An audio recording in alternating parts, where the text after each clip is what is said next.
So when people bring up the issue of extremism in the world, to me, it's a very interesting discussion because people say, what do we do about it, right? And I think that's an important question. But I think there's another important question, which is there are people who are willing to sacrifice everything to voluntarily leave these communities, right? It's one thing to come up with a policy about how to address this issue and how to help people perhaps think of the world differently, but it's another one to say, oh my gosh, there are people who are leaving. We don't even have to convince them or have conversations. They're eager to leave. And the question that I asked is, are we doing enough to support these people who are voluntarily, right, challenging the beliefs that they grew up with and that dictated their entire lives to begin to think about a new life? And so with great appreciation for each of their sacrifices, I'm so pleased to introduce our 4 panelists. I've had the opportunity to talk with them all, and they really kept me going in terms of preparing for this program because their stories are just so striking and moving, and I'm so glad that we get to hear some individual voices. So actually, I'll let each person introduce themselves as they tell us what brought them here today, what brings them to this panel, what brings them to talk about their experiences. So Michael, why don't you start? So I was born in Louisville, Kentucky. That's where I'm from, still live in that area. My parents happened to move in next door to some Jehovah's Witnesses when I was 8 years old. That culminated in a Bible study with the witnesses, and my life changed quite a bit at a young age. So Jehovah's Witnesses really limit the amount of association that you get to have with people outside of your group. And at a young age, I had to give up the friends that I had and find Jehovah's Witness friends in the congregation. My life changed from watching Saturday morning cartoons to going out on Saturday morning knocking on doors. It changed from coming home after school and watching TV or playing or whatever to going to meetings on Tuesday nights, Thursday nights, and Sunday mornings. So my life changed dramatically at a young age, and of course the holidays went away. If you know anything about witnesses, no holidays. So a lot of things changed. Myself, one of the reasons that I'm here is that as things progressed in my life, it's a very performance-driven group, and I struggled to live up. Well, no one can live up, honestly, to what is put on people. To attend all the meetings, to go out and minister to everyone that you meet, because if you don't minister to that one person that might have listened, you'd be blood guilty, and that's your life, your salvation, because you didn't talk to that one person. And there's so much that they expect of you. For myself, in 2008, I became suicidal.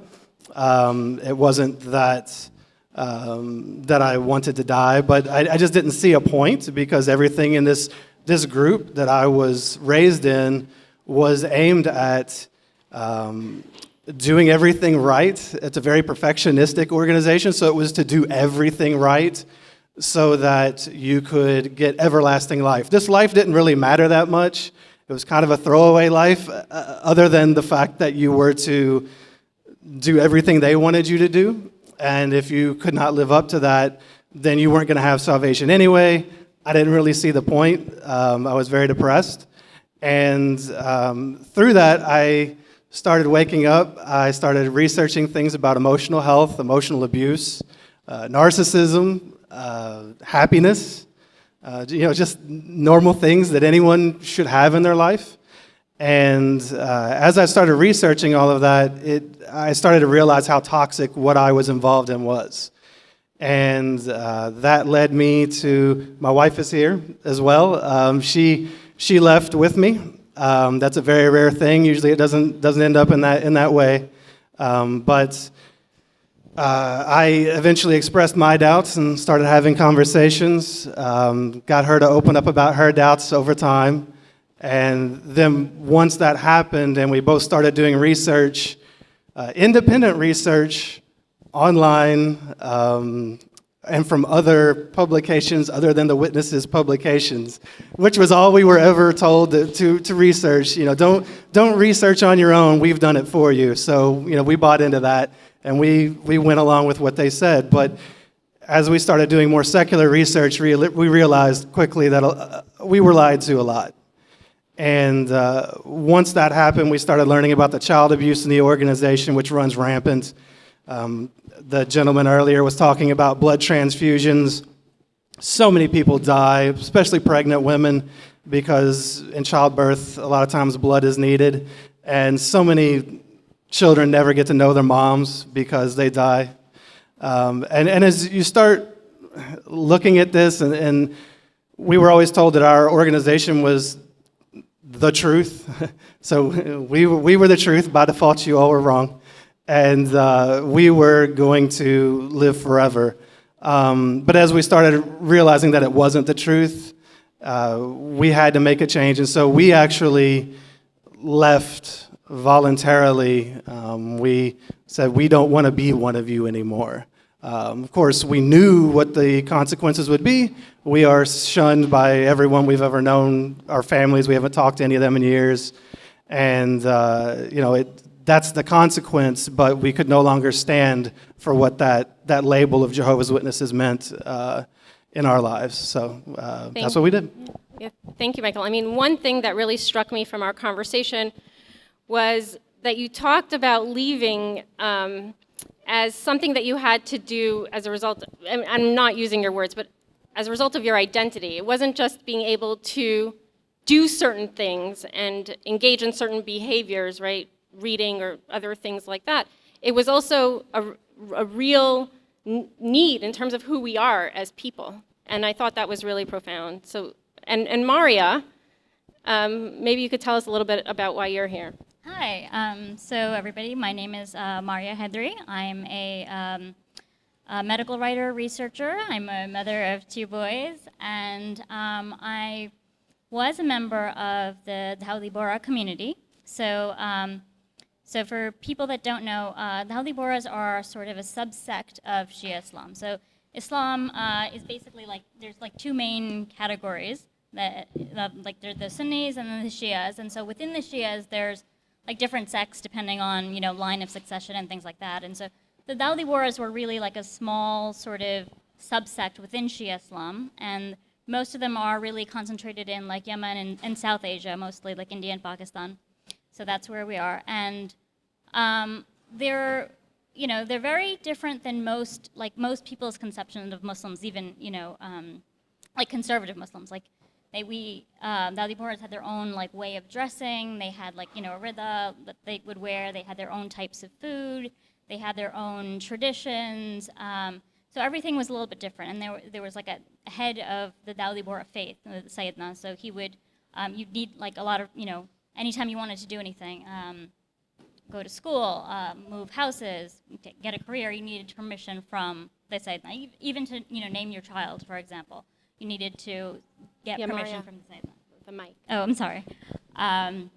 So that's kind of how I grew up in. But I actually also loved that community because it was, everything I knew, and everyone was really close. And so I think part of that gets missed when people talk about some insular communities. Even closer, Mark, even closer. And, because there's a lot of negative things about these as well, but the reason I think it's so hard for people to leave is because they offer a lot of positive things. They offer a sense of belonging. They offer a sense of community.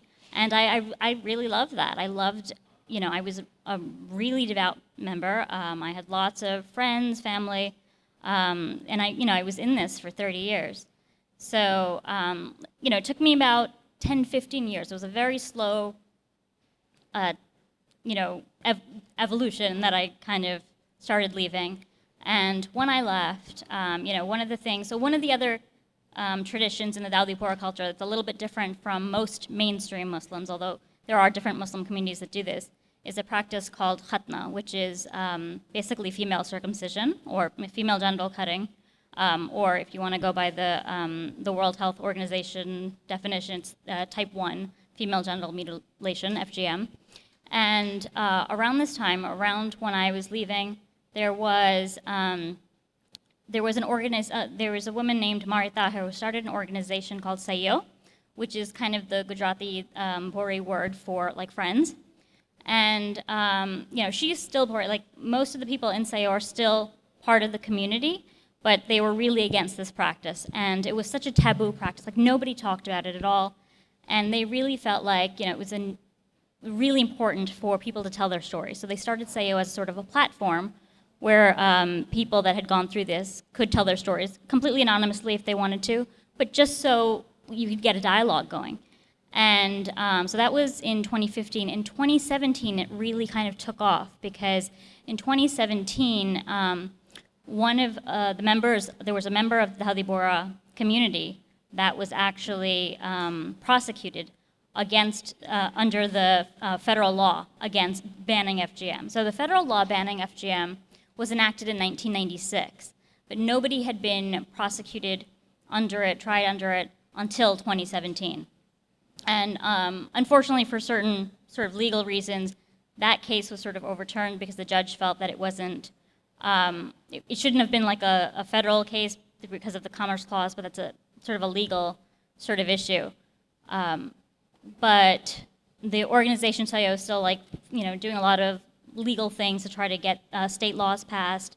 They also are really big in terms of community outreach, in terms of really talking to people like in the community in a very they have these things called talpacharcha where you go out and talk to them, and then there's retreats that we have to support people that have left the community because it is very damaging. It's very hard to lose that whole support network. So there was that. There were digital storytelling workshops, and that's kind of where I got involved. So I decided that it was very important to tell my story because I thought there was a lot of nuance missing. And so I had kind of sat down with my mother and had an actual discussion with her.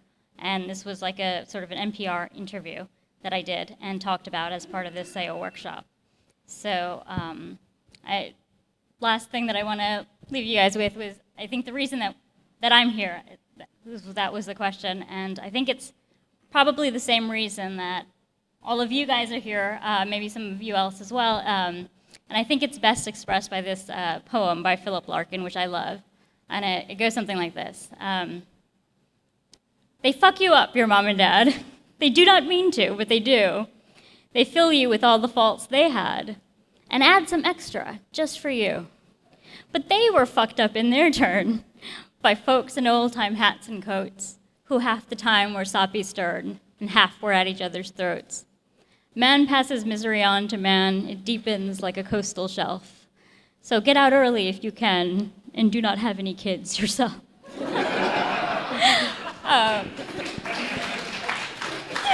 I don't take that last part literally. I have 2 kids, but I think part of it is, the beginning of it is, people, your parents and the environment that you grow up in can screw you up.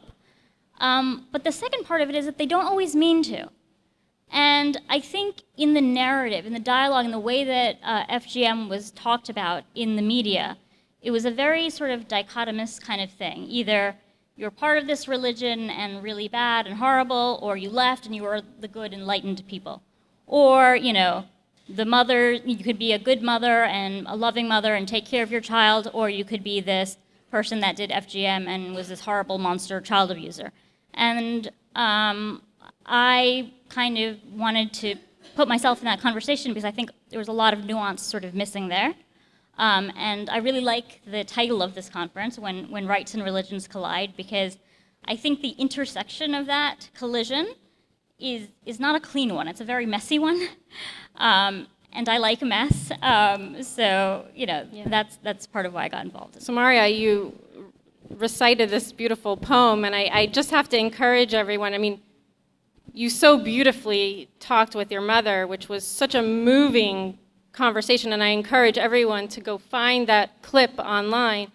I mean, I think it was just, the words were just incredible and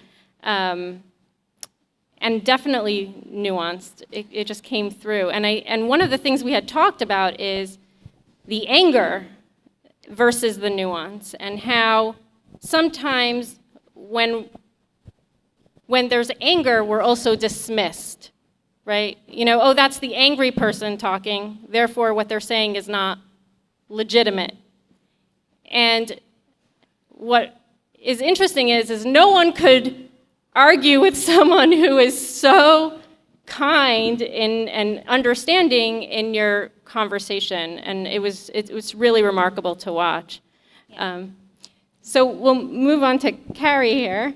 Do you want to talk a little bit about why you're here today? Hi, I'm Carrie.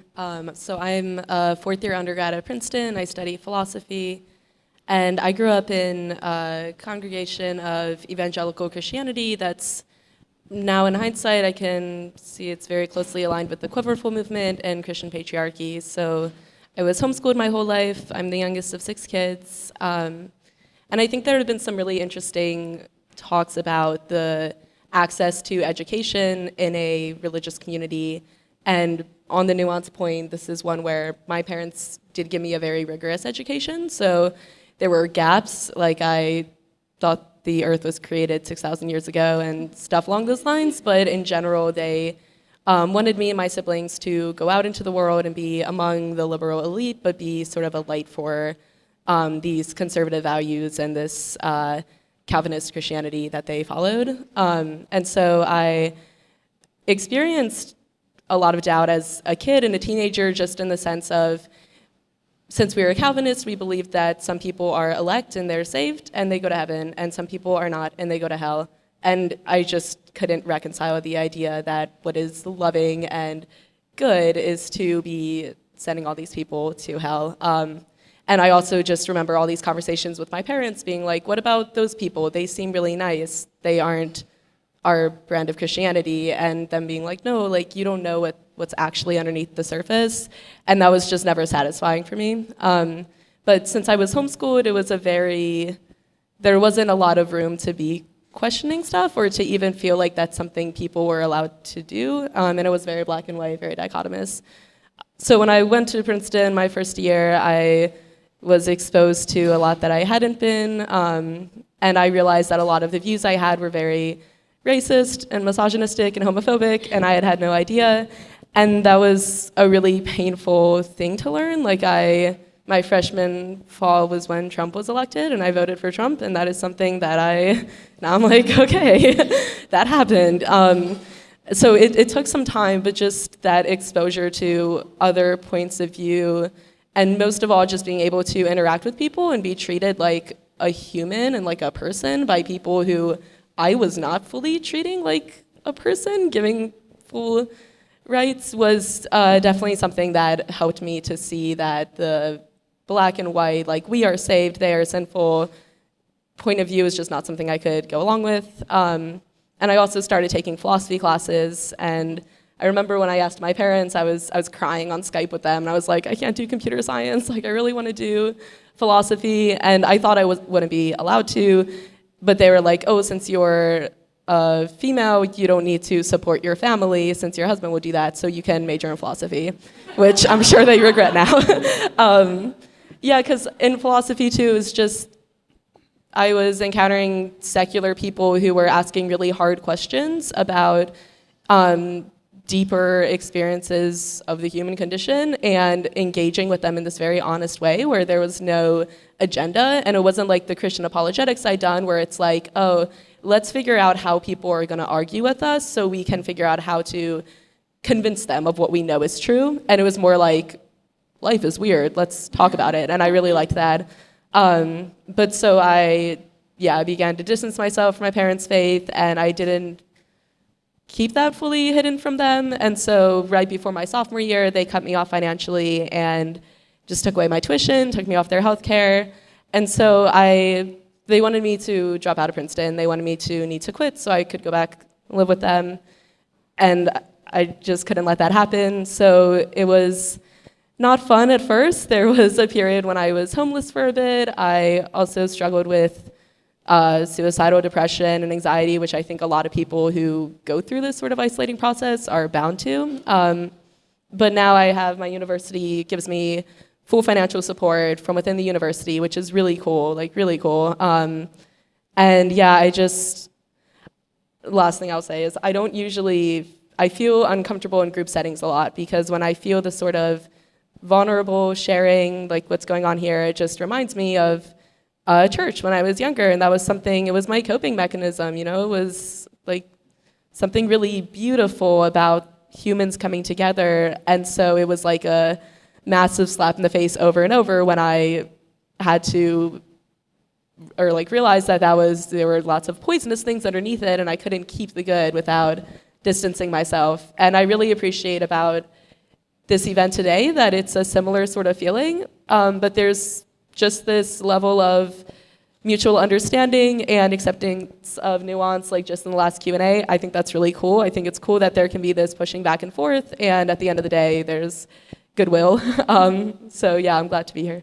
Yeah, I mean, and I want to give Carrie some credit. I mean, when she talks about, being in school and around people, really advocating for yourself and making sure that you got the support from the school that and making them aware that this is a situation that not just you but other students face in a college setting. There's so much to be done in that area. Thank you. Stephanie. So yeah, tell us a little bit about why you're here, and yeah. Hello? It's on. Hello? Okay. I'm Steph. Is it on?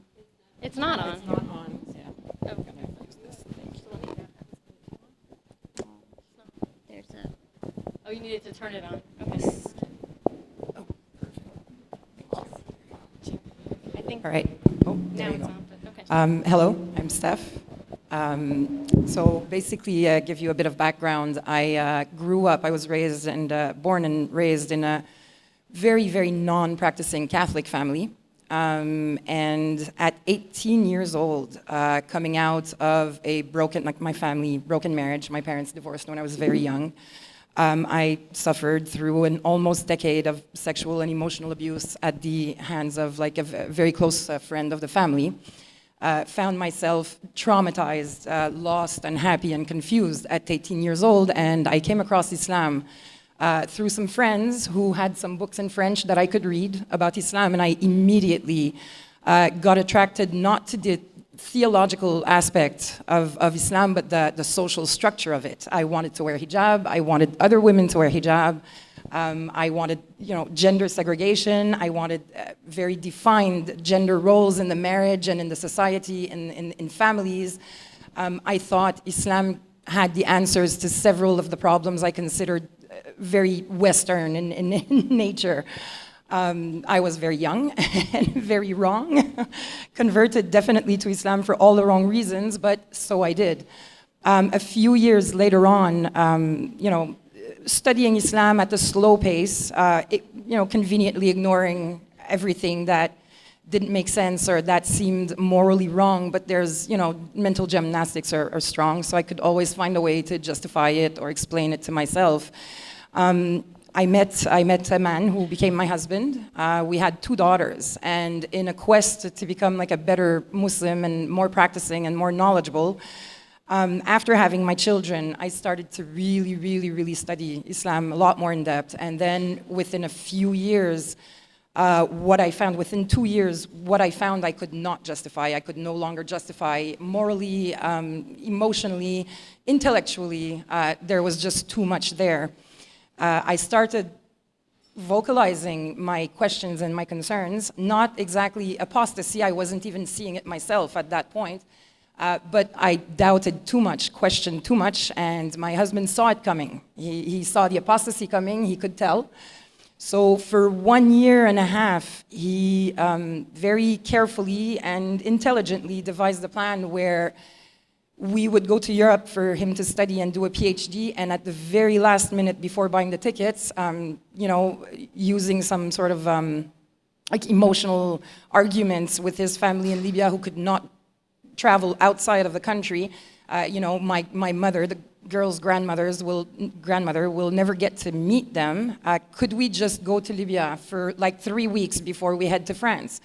I agreed. And we went to Libya 2-3 days after getting there. He told me that, no, I could see you moving away from religion. There's no way that a disbeliever will raise my daughters and guarantee hell for them. So we are not leaving.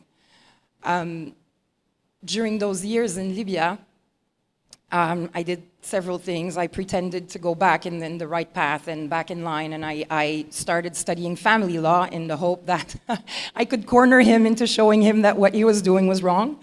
Unfortunately, he was actually magnanimous. I would have been deserving either of, as an apostate, either of death or exile, so there's no question of my having my children in any case. I couldn't corner him that way, so I tried to get the help of the Canadian government. And going back to what you were talking earlier today, we romanticized the government, the number of people who told me they didn't send the SWAT team to get your kids out. No, it's a diplomatic issue. They will not touch this at all. So I tried to run away during the uprisings and the war with my daughters. I got caught at the airports. Life became extremely difficult after this. I had very little, I already did not have much freedom there, but I had very little freedom. My daughters were already starting to internalize some of my issues with Islam, with which I was, I had been vocal earlier, and I was starting to be vocal with them again after being caught trying to kidnap them. By the way, I obtained custody of my children while I was in Libya through, according to Canadian law, so technically I had custody of them. I should have been able to go out, but Libya does not consider Canadian law. So it was an attempt kidnapping, and then my daughters could see my anger, my issues with Islam that I was vocalizing again, and started to internalize them. Whenever their dad would, tell them no for something, they'd be like, oh, Dad, it's because I'm a girl. At 5 years old, it's because I'm a girl, right? If I was a boy, you'd say yes to this. That was also very, very hard to witness and to live through. During those years, I had to obviously admit my own apostasy to myself. I had always had a hard time with the theology, and everything else fell apart so quickly.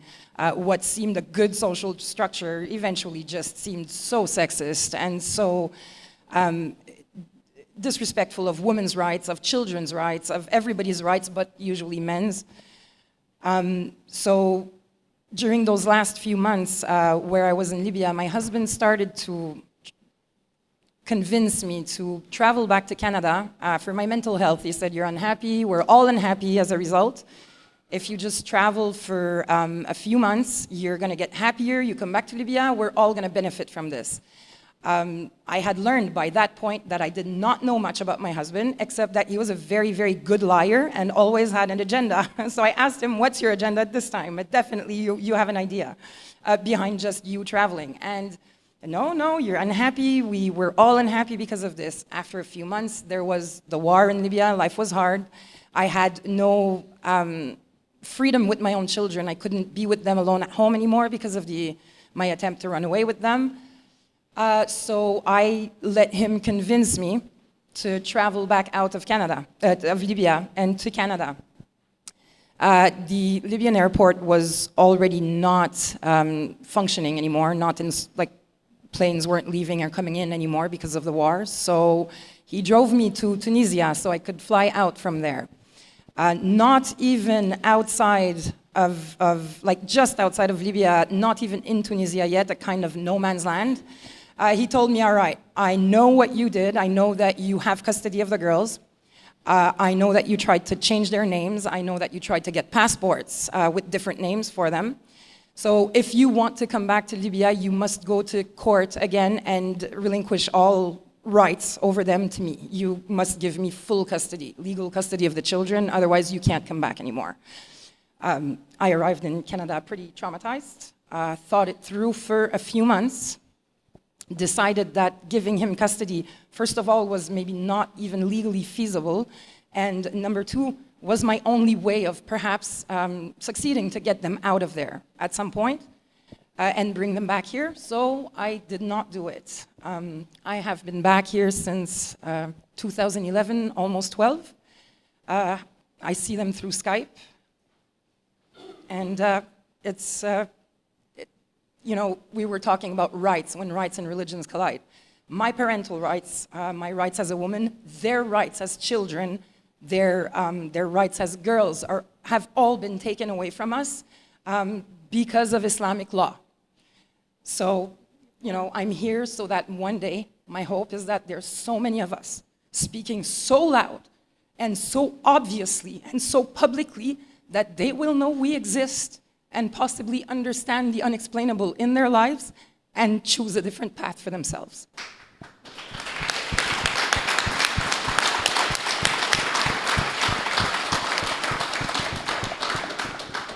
And Stephanie, when we talked, you said in one line, it was, you know, why are you prepared to talk? And you said, for my children. And that was just a very moving moment. And I think we're all very grateful that you shared that with us today. And I want to turn the conversation now a bit to how this world that we envision of us all together, right? Of us being able to make progress and make some change. And I think some of the most interesting conversations I've had with each of these incredible people is, you know, if something were to have been a little different, right? A resource, if something was available to you that would have made these big decisions any easier, what would that have been? And the range of responses was, you know, in some ways, this is why we're having this conference. Some of them were like resoundingly the same. It was like, we just want to know that there are more of us, and we want to know that we're not alone. That came out in every conversation.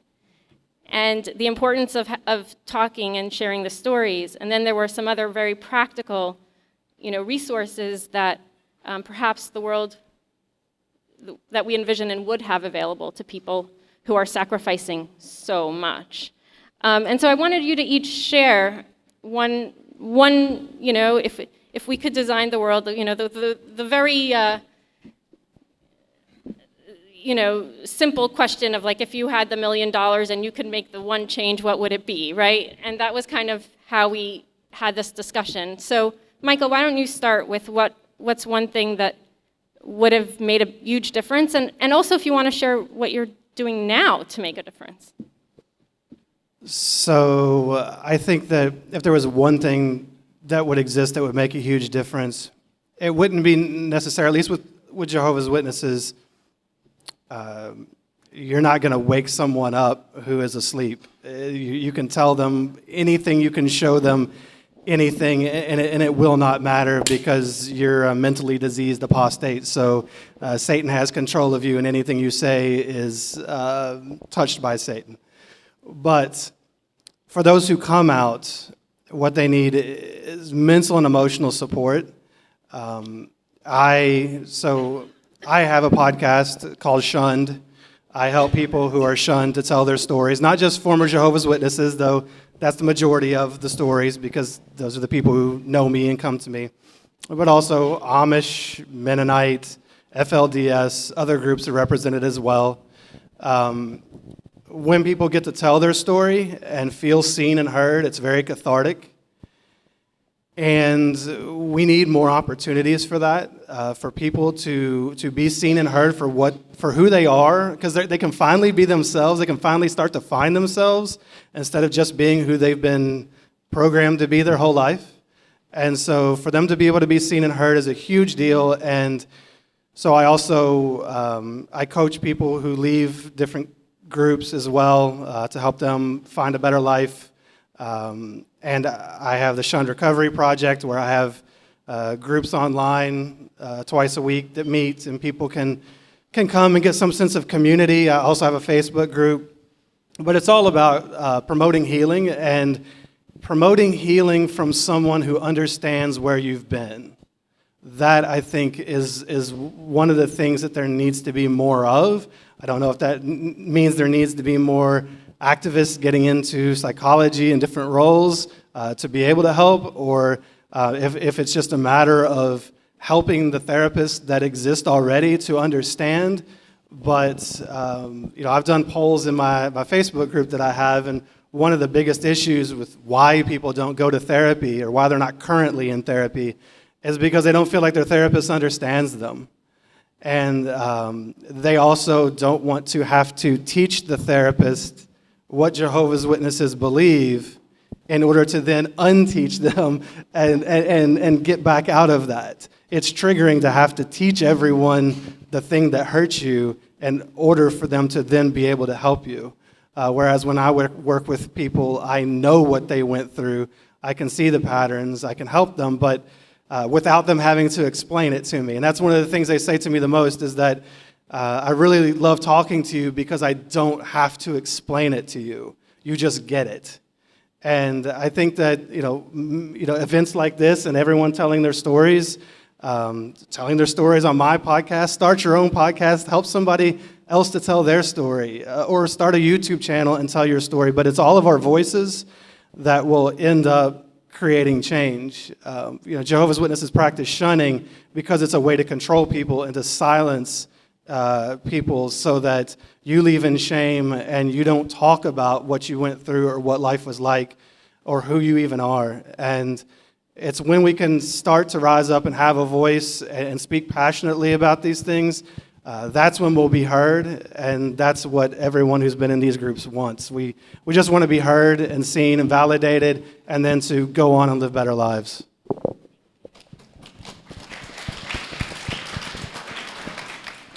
Yeah, so I think for me, like what I'm doing now and what I wish was there in the past is pretty much the same thing.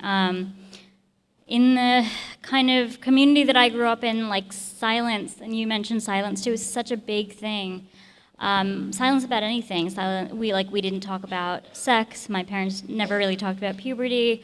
My mom, when I was going through that, put bras in a little brown plastic bag to hide and shoved it in my room.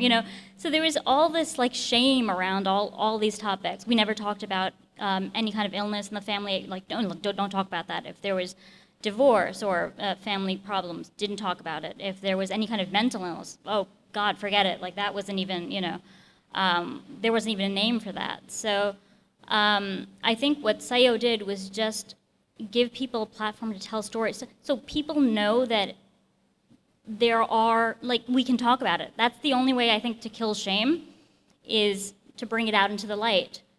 Bring these things out into the light, and it's very, it causes a lot of discomfort. And I think Tora kind of mentioned this before, where it's outsiders don't like listening to stories, and I think it's because they like things to be sort of simple, and they don't like that discomfort of okay, what do I believe now, right? There's too much okay, what do I do now? Before everything was simple. And yeah, it's very uncomfortable, but I think it's really helpful. It's really helpful for 2 or 3 reasons. One, I think, and this is another, one of our SAYO story workshops that we did, the digital workshops, was actually a woman a girl that didn't actually have the FGM done. Her mother didn't do it.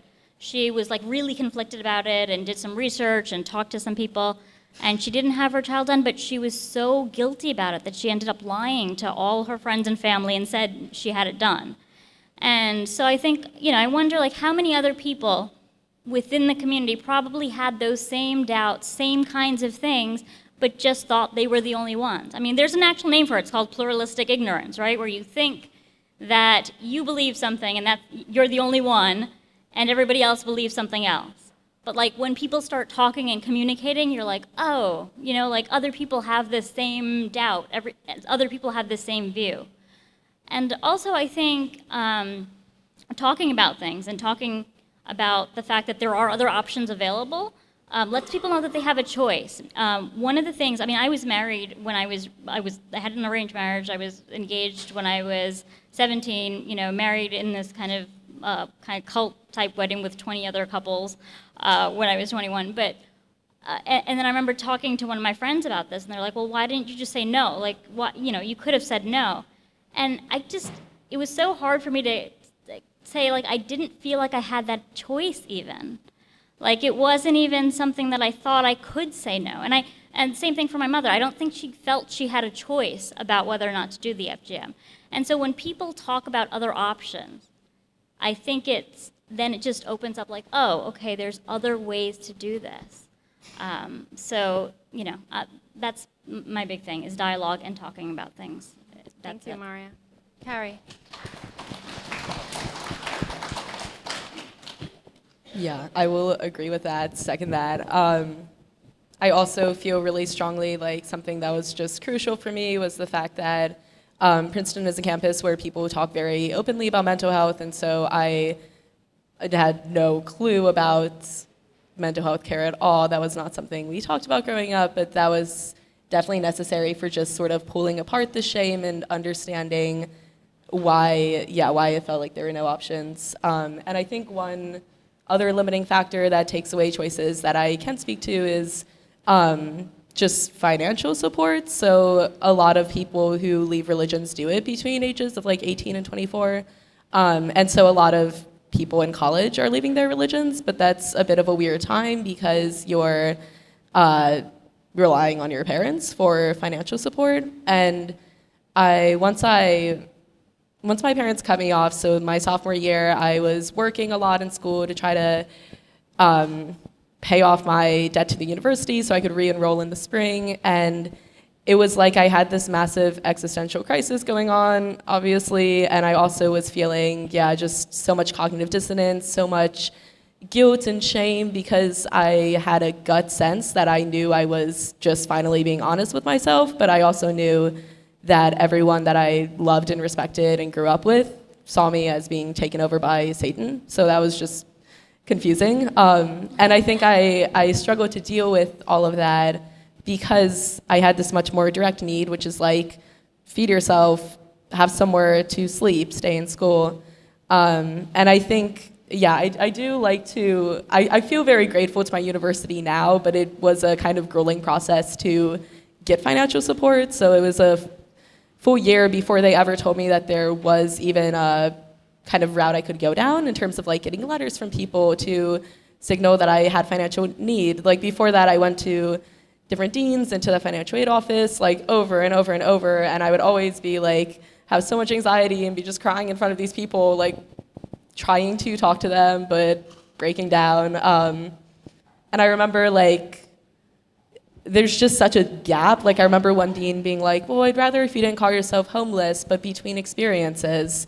And I was like, that's really easy to say when you're not homeless. And I had someone tell me like, oh, maybe you should drop out of school and come back, because when you're 24, then you are just necessarily like independent for universities in the US. But I was 19 at the time, so it was like, that's 5 years. I don't know what I'm gonna be doing. And so I feel like it worked out very well for me because I only had 1 year of needing to pay for any school. So that's very manageable.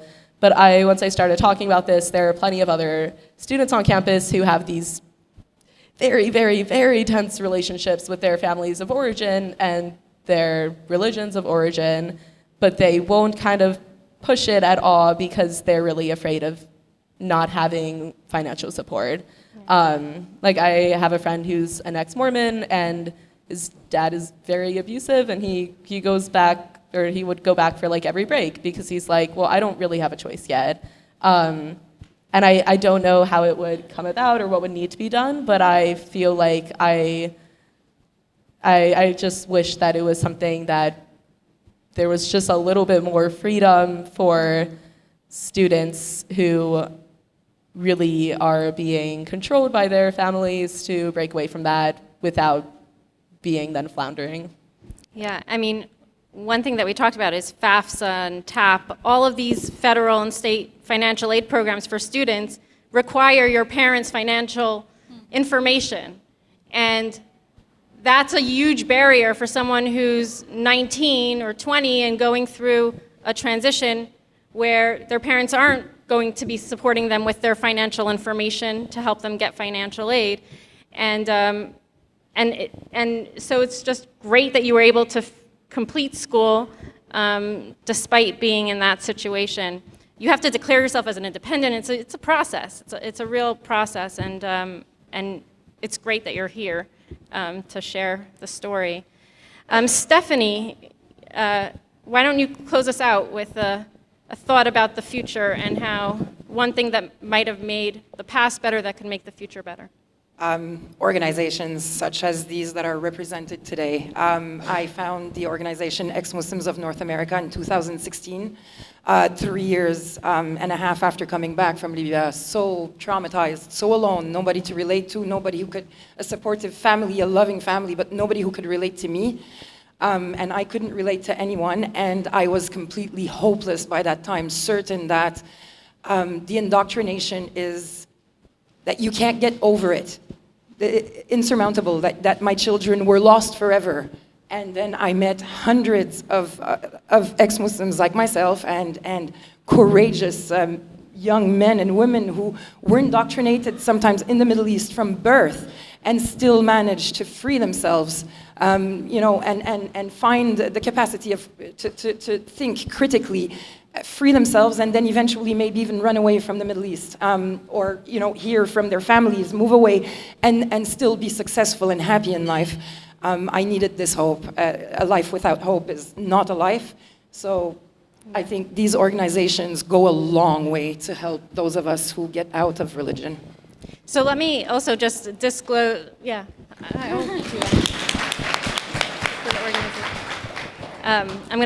One of the great moments in talking with Carrie was when we talked about this religious concept of being a light onto the nations, right? That in ultra-Orthodox Judaism, there's this whole idea of you're bringing the right way of life to the rest of the world. And what I said is I think Carrie and all of our panelists here are certainly a light onto the nations, the insular religious communities, and that's the irony, is we're doing everything they taught us. Thank you for sharing your stories today. We're all so grateful. I feel like I can speak on behalf of others. Thank you. Thanks for having us.